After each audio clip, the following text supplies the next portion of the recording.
बताओ, दो दो बहुएं हैं इस घर में और घर का मेन गेट देखो कैसे खुला पड़ा है, चाहे चोर घुस जाए इस घर में। अरे बुआ जी आप। नमस्ते बुआ जी। नमस्ते तो ठीक है, पर तुम दोनों ये बताओ, मेन गेट खुला पड़ा है, अरे कोई चोर आ जाए, कुछ चुरा कर ले जाए, क्या जिम्मेदारी है तुम दोनों बहुओं की? बुआ जी बस मैं जा ही रही थी अभी गेट बंद करने, अभी अभी गए हैं आपके भतीजे। अरे ये सब छोड़ो बुआ जी, आओ बैठो। बुआ जी आप बैठो, मैं आपके लिए अच्छी सी चाय बनाकर लाती हूँ। बड़ी बहू, घर में कोई शादी ब्याह है क्या? नहीं तो बुआ जी। तो फिर तो ये घर में हार झमेले पहनकर क्यों घूम रही है? बुआ जी मैं मंदिर में गई थी आज सुबह, कीर्तन था ना वहाँ, बस इसलिए पहन गई थी।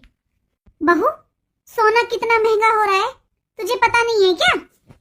आजकल तो चोर चांदी भी नहीं छोड़ते और तू सोना लादे घूम रही है। पर वही बात है ना, भाभी तो रही नहीं अब इस दुनिया में, तो कौन शिक्षा दे तुम बहुओं को? लेकिन बुआ जी, माँ जी तो हमेशा बहुत खुश होती थी जब मैं उनके सामने ऐसे हमेशा सज सवर कर रहती थी, इसलिए बुआ जी मुझे अच्छा लगता है हमेशा ऐसे घर में सज सवर कर रहना। लो बुआ जी चाय। छोटी बहू, तेरी जिठानी तो इतना सज धज कर रहती है, तू इतना सिंपल क्यों रहती है? बुआ जी मुझे तो घर में सिंपल रहना ही पसंद है। दीदी को जैसे अच्छा लगता है वैसे दीदी रहते हैं, और मुझे जैसे अच्छा लगता है वैसे मैं रह लेती हूँ। हाँ सही बात है, सास तो अब तुम्हारे सिर पर है नहीं, ना ही तुम्हारे ननद है, तो ऐसे ही रहोगी अपनी मर्जी से। वही वाली बात है ना, सास न ननद आनंद ही आनंद। और बताओ बुआ जी, परेशानी तो नहीं हुई ना कोई आने में? बुआ जी ये जो आपने साड़ी पहनी हुई है, ये तो वही है ना जो दीदी ने दी थी पिछली बार आपको? अच्छी लग रही है ना? मजबूरी में पहन कर आई हूँ ये साड़ी। फिर तुम जैसी बहुएं ही बदनाम कर देती हैं बहन बेटियों को कि हम तो देते हैं कपड़े, पहनती ही नहीं है, इसलिए मजबूरी में पहन कर आई हूँ तुम्हें दिखाने के लिए कि तुम्हारे दिए हुए कपड़े मैं पहन लेती हूँ, वरना मेरे पास कोई कमी नहीं है। हाँ बुआ जी ये तो आपने सही किया, बहुत मन से खरीदी थी मैंने आपके लिए साड़ी। और बताओ बुआ जी, रहोगी ना 2-4 दिन? तो सोच के तो आई थी कि 2-4 दिन रुक कर आऊंगी, लेकिन तुम दोनों बहुओं के लक्षण देखकर मुझे लग रहा है कि कम से कम महीना भर तो मुझे यहाँ रहना पड़ेगा। मेरे भाई और भाभी ने बहुत मेहनत से बनाया था ये घर, एक एक रुपया जोड़कर इकट्ठा किया है सब कुछ, और तुम दोनों तो ऐसे लग रहा है जैसे दोनों हाथों से उड़ा रही हो। आपकी गलतफहमी है बुआ जी, ऐसा कुछ नहीं है। और 1 महीने क्यों, आप 2 महीने रुको, हमें तो अच्छा लगेगा कि घर में हमारे ऊपर भी कोई है। और वैसे भी बुआ जी सच में माँ जी की कमी बहुत महसूस होती है। रहने दे बहू, मुझे पता है ऊपर के मन से कह रही है तू, और मैं तो मेरे भाई भाभी का घर है तो इसलिए रुक कर ही जाऊंगी। अरे मेरी कुछ जिम्मेदारियां बनती हैं अपने भाई भाभी के प्रति, इसलिए रुकूंगी मैं, वरना मुझे कोई शौक नहीं है यहाँ रुकने का। बुआ जी खाना ले आऊं आपके लिए? ए बहू, ये कोई पूछने की बात है? अरे अब खाने का टाइम है, मैं कद की आई हूँ तो खाना तो खाऊंगी ही ना। और तू रहने दे, तुझसे मुझे कुछ बात करनी है। छोटी बहू, जब मेरे लिए खाना ले आ, मुझे तेरी जिठानी से कुछ बात करनी है। बहू, जब मैं तेरे जापे में आई थी तो मैंने तेरी कितनी सेवा की थी, और तूने कहा था बुआ जी एसी दिलवाऊंगी, पर तूने अभी तक एसी नहीं दिलवाया मुझे, तो बता कब देगी? 2 साल हो गए तेरे बेटा हुआ। लेकिन बुआ जी जापे के नाम की तो मैंने आपको अंगूठी दे दी थी और 11 जोड़ी कपड़े भी दिलवाए थे। लेकिन बहू, वो तो मैं इसलिए लेकर गई थी ना अंगूठी, तो क्योंकि देख मेरा भी बेटे बहू का घर है, अब मेरी बहू भी तो देखती कि मैं अपने भतीजे की बहू के जापे में गई हूँ तो तूने क्या दिया है। देख अब मेरे भाई भाभी तो है नहीं, अब तुम दोनों से तो मेरी इज्जत बनती है, वो तो मैं इसलिए लेकर गई थी, लेकिन तूने एसी के लिए बोला था ना, इसलिए तुझे याद दिला रही हूँ। चल जब तो तुम्हारा ब्याह नहीं था, लेकिन अब तो होगा, और अब तो सर्दियों में सस्ता भी होगा, देख ले कोई ऑफर चल रहा हो तो। चल फिर बाजार चलते हैं, आज शाम को ले आते हैं एसी। बुआ जी कोई बात नहीं, मेरे जापे में नहीं लिया ना आपने, अब छोटी के कुछ होगा ना उसके जापे में आना, फिर दिलवा देंगे आपको एसी। बुआ जी 3 महीने से देवर जी भी घर पर हैं, वो कुछ नहीं कमा रहे हैं, अब इसलिए कह रही हूँ मैं, अभी भी थोड़ा हाथ तंग चल रहा है बुआ जी। बहू, मेरे घर में किसी चीज की कोई कमी नहीं है और ना ही मैं तुझसे भीख मांग रही हूँ। अरे मैं तो तुझे याद दिला रही हूँ, तूने ही बोला था 2 साल पहले कि मुझे एसी दिलवाएगी। बता, अब मैं बोल कर आई हूँ अपने घर पे, मेरे बेटे बहू सब पूछेंगे नहीं किसकी बदनामी है इसकी? तुम लोगों की बदनामी है ना। और आजकल तो इतनी सुविधा है, इकट्ठे पैसे देने की भी जरूरत नहीं होती। वो क्या कहते हैं, किस्त, वो करवा लो। बुआ जी ये आएंगे ना, तब इनसे बात कर कर बताऊंगी मैं आपको। मेरे भाई और भाभी ने कभी मेरी बेइज्जती नहीं होने दी थी मेरे ससुराल में। आज अगर मेरी भाभी होती तो मुझे कहने की भी जरूरत नहीं पड़ती। बहू चिंता मत कर, मुझे ऐसी बेमन की चीज नहीं चाहिए, नहीं चाहिए मुझे कोई ऐसी। और हाँ, जो तेरे जापे में मैं 1.25 महीना रुक कर गई थी ना और तेरी सेवा की थी, वो तो बहू मेरा फर्ज था। काश आज मेरी भाभी जिंदा होती। बहू, मुझे कोई ऐसी नहीं चाहिए, लेकिन रोटी राटी तो खिला दो, भूख लग रही है मुझे। लगता है उस छोटी बहू के भरोसे तो आज भूखा ही रहना पड़ेगा। बुआ जी बस आप 2 मिनट रुको, मैं भी लेकर आती हूँ। वो छोटी की थोड़ी तबीयत ठीक नहीं रहती है ना, इसलिए। इस बड़ी बहू के तो ज्यादा ही पर निकल गए हैं। कैसे करें हम? एसी मांग रही है, बोल। कह रही है सर्दियों का टाइम है, ऑफर चल रहा होगा, किस्तों पर दे दो, पर मुझे तो एसी दे दो। अरे मुन्ना भी 2 साल का हो गया, 2 साल पहले जापे में आई थी, जापे के नाम की अंगूठी भी लेगी थी, 11 जोड़ी कपड़े भी अपनी पसंद के। अब बताओ एसी की कौन सी कसर रह गई? कुछ कहो तो 1 मिनट में सुनाने लग जाती हैं, तुम्हारी सास नहीं है, तुम्हारी ननद नहीं है। किसने कहा दीदी हमारी सास और ननद नहीं है? ये बुआ जी हैं तो आ जाती है हर 2 महीने में हमारी सास और ननद का किरदार निभाने के लिए। छोटी, मुझे इनके आने से कोई परेशानी नहीं है। अरे मैं तो चाहती हूँ कि ये रहें आराम से 10-5 दिन, हमें कुछ बताएं। देख, घर में बड़े का होना बहुत जरूरी होता है, लेकिन इनकी हरकतें देख। दीदी, हम जो बुआ जी की इतनी इज्जत करते हैं ना, उनके आते ही आगे पीछे घूमने लगते हैं, इसलिए ना बुआ जी को बहुत बातें आ रही हैं। वरना आज के टाइम में कोई अपनी सास की सेवा नहीं करता, हम बुआ सास की कर रहे हैं। अरे कोई भुलाता भी नहीं है बुआओं को। लेकिन एक ये हमारी बुआ सास है, जब से आई है हर बात पर ताने दे रही हैं। अच्छा सुन मेरी बात, ये फालतू में ना इनके सामने या देवर जी के सामने कुछ कह देंगी बुआ जी, तो ये लोग ना बुआ जी की बात को सच मानेंगे और हमें ही गलत बोलेंगे। तो तू बुआ जी के सामने ना कुछ फालतू मत बोलना। और चल तू खाना लगा, मैं हलवा और बना देती हूँ इनके लिए, हलवा अच्छा लगता है बुआ जी को। दीदी मैं तो कुछ नहीं बोलूंगी, लेकिन आप बताओ ना हम कहाँ से देंगे एसी? और दीदी आज ही आई है बुआ जी, वैसे तो बोल रही है कि 1 महीने रुकूंगी, लेकिन आज ही इन्होंने बता दिया कि इन्हें क्या चाहिए क्या नहीं। अरे आज रोटी राटी लाओगी कि नहीं, या भूखा रखने का इरादा है? चल सुन, ये सब छोड़, तू जा खाना ले जा बुआ जी के लिए, मैं हलवा बना कर लाती हूँ। ठीक है, लो बुआ जी चाय। दीदी आपको तो नहीं चाहिए ना? नहीं नहीं, मुझे नहीं पीनी है अभी, मैं बता दूंगी तुझे जब पीऊंगी। क्या हुआ बुआ जी? बहू, अपनी देवरानी पर थोड़ा कंट्रोल कर ले, नजर रख इस पे, मुझे इसके लक्षण ठीक नहीं लग रहे हैं। क्या हो गया बुआ जी, कुछ कह दिया क्या उसने? अच्छा, इतनी किसकी हिम्मत जो मुझसे कोई कुछ कह देगा? मैं तो तेरी भलाई के लिए कह रही हूँ। फोन में बड़ी रहे सारा दिन, इतना फोन चलाना ना ठीक नहीं होता। मैं जब से आई हूँ मैंने तेरे हाथ में तो देखा नहीं है फोन। और ये छोटी बहू या तो सोती रहती है या फोन पे बात करती रहती है। नहीं नहीं बुआ जी, सारा काम कर लेती है वो, अभी तो इसकी थोड़ी तबीयत ठीक नहीं है, फिर भी देखो आपके लिए चाय बना कर लाई है, सुबह खाना बनाया था, कर लेती है सारा काम तो। और फोन तो बुआ जी आजकल देखो सब चलाते ही हैं। नहीं, ये फोन चलाना ही जरूरी है क्या? मैं आई हुई हूँ घर में, 2 घड़ी मेरे पास नहीं बैठती है ये। मैं अपने घर से फालतू नहीं हूँ बहू, मैं तो इसलिए आ जाती हूँ, तुम लोग अभी बच्चे हो, तुम्हें दुनियादारी का नहीं पता। मैं तो अपनी जिम्मेदारी समझती हूँ और तुम्हारी चिंता रहती है, इसलिए आ जाती हूँ। तुम्हारी भलाई के लिए कह रही हूँ। अभी कोई मोहल्ले पड़ोस की औरत आ जाए और फिर इस बहू को देखे कि सारा दिन फोन चला रही है, फिर क्या नाम धरे वो?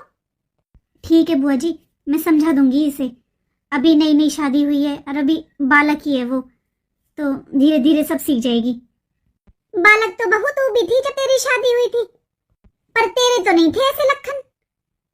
थोड़ी बड़ी बन ले, जिठानी है तो इसकी, वरना ये तेरे सिर पे बैठ जाएगी।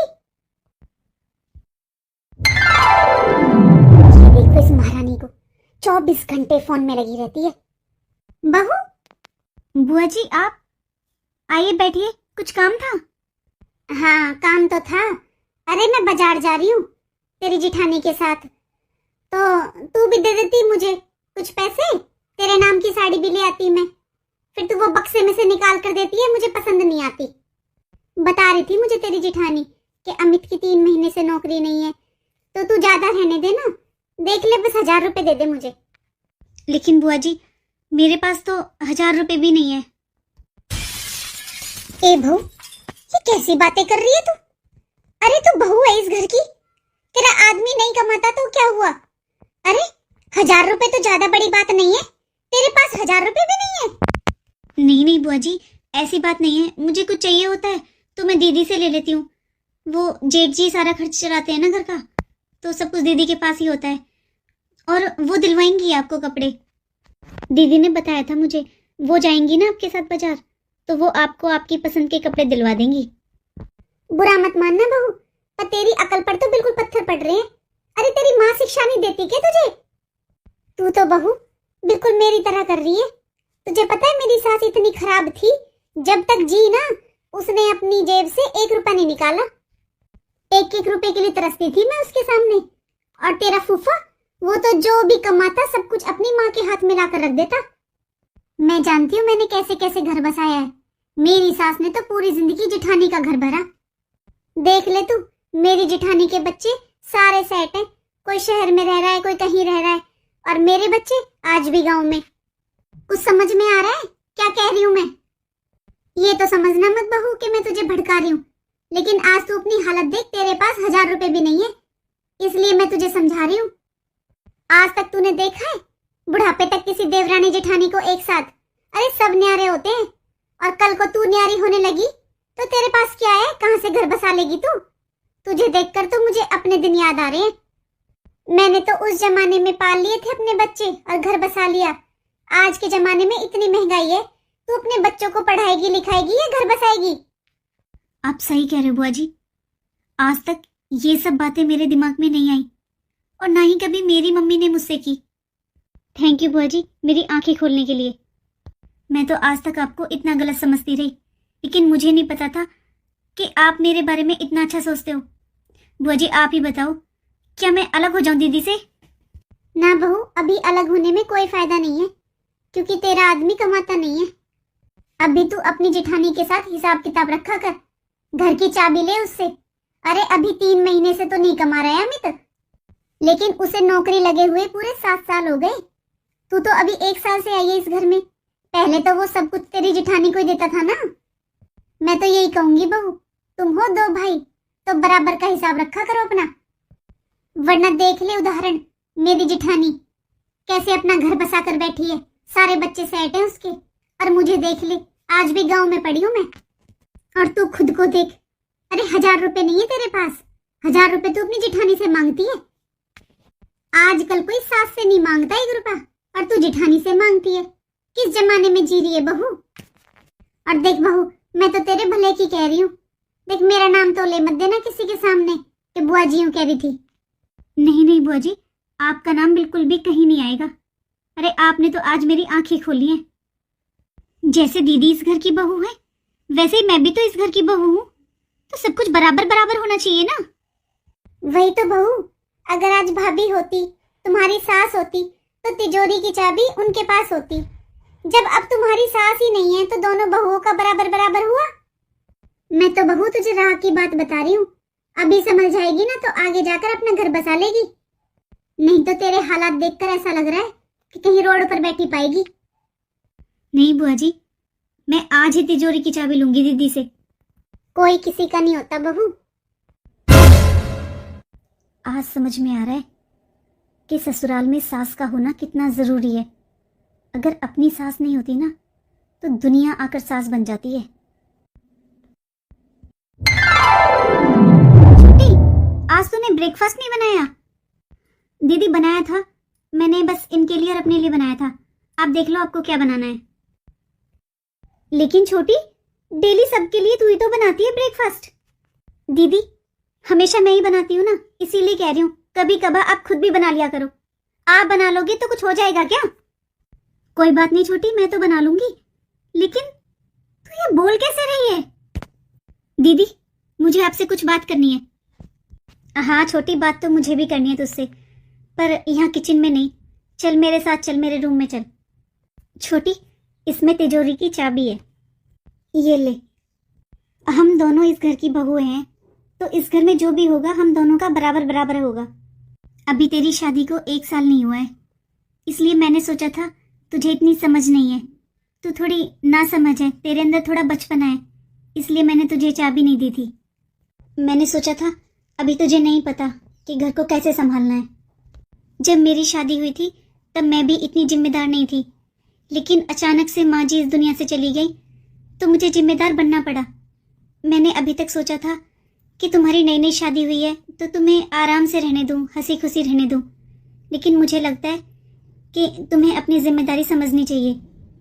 और हाँ, शायद देवर जी ने तुम्हें बताया नहीं कि शादी से पहले जब वो नौकरी करते थे तो सारी सैलरी उन्होंने सेविंग करके एक गांव में प्लॉट खरीदा हुआ है। मैं देवर जी को अपने छोटे भाई की तरह समझती हूँ और उन्होंने भी मुझे वही सम्मान दिया। उन्होंने अपनी सैलरी माँ जी के जाने के बाद मुझे और तुम्हारे जेठ जी को दी, लेकिन हमने उनसे कुछ नहीं लिया। हो सके तो आज ही तुम देवर जी से बात कर लेना इस बारे में, तुम्हें खुद पता चल जाएगा सच क्या है। घर बार जमीन जायदाद सब कुछ दोनों भाइयों का बराबर है। छोटी 3 महीने से नौकरी नहीं है देवर जी की, तुमने सोचा है घर खर्च कहाँ से चल रहा है? मैंने कल तुम्हारी और बुआ जी की सारी बातें सुन ली थी। मैं मानती हूँ बुआ जी के साथ गलत हुआ है, उनकी जिठानी ने, सास ने गलत किया है, लेकिन अच्छे बुरे की पहचान तो हर इंसान में होनी चाहिए ना। क्या तुम्हें इतने दिनों में एक बार भी नहीं लगा कि मैं तुम्हारी बड़ी बहन हूँ? क्योंकि मैंने तो तुम्हें जिस दिन से इस घर में आई हो अपनी छोटी बहन ही माना है। तुम रोना बंद करो छोटी। और रही ये तिजोरी की चाबी की बात, इस पर तो हम दोनों का बराबर का अधिकार है।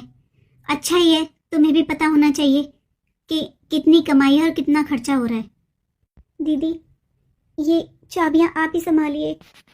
सॉरी दीदी, मैं बुआ जी की बातों में आ गई थी। दीदी मुझे जेठानी नहीं, बस अपनी बड़ी बहन के साथ रहना है दीदी प्लीज। छोटी ये तो हमारी बुआ जी थी जिन्होंने तुम्हारे सामने 2 बातें बोली और तुमने उनकी बातें मान ली। लेकिन बुआ जी जैसे और भी बहुत लोग हैं दुनिया में जो अपने दुख से नहीं दूसरों के सुख से दुखी होते हैं। देखा, तू तो मैंने कई सालों बाद देखी है। तेरे ससुराल वाले भेजते नहीं है क्या तुझे? नहीं बुआ जी, ससुराल वाले तो कुछ नहीं कहते, वो तो भेज देते हैं, लेकिन कोई बुलाए भी तो। सब आपकी तरह किस्मत वाले थोड़ी ना होते हैं बुआ जी। लेकिन बेटा तेरा तो भरा पूरा परिवार है, माँ बाप भाई भाभी सब है, फिर क्यों नहीं बुलाते? कौन नहीं बुलाता तुझे? क्या बताऊं बुआ जी, जब से भाइयों की शादी हुई है भाई बस भाभियों की बात मानते हैं। मेरे मम्मी पापा की तो इतनी भी नहीं चलती कि वो अपनी मर्जी से 1000 रुपये भी दे दें मुझे। खुद तो मेरे भाई भाभी बुलाते नहीं है, ना ही मेरा कोई वार त्योहार कुछ नहीं चलाते। कभी अपनी मर्जी से आ जाती हूँ मम्मी से मिलने के लिए, फिर उस पर भी कलेश होता है घर में। इसलिए बुआ जी मैंने तो आना ही छोड़ दिया, बस बहुत मन करता है तभी आती हूँ मम्मी से मिलने। आप बहुत किस्मत वाले हो बुआ जी, जो आपके ना माता पिता हैं ना भैया भाभी हैं, फिर भी आपका मायके में इतना सम्मान हो रहा है। वरना आजकल तो बुआ जी कोई ननद को देखकर ही खुश नहीं होता है। आप तो बुआ सास हैं। ठीक है बुआ जी, चलती हूँ मैं। एक ये बेचारी है, इसके माँ बाप भाई भाभी सब होते हुए मायके के लिए तरसती है।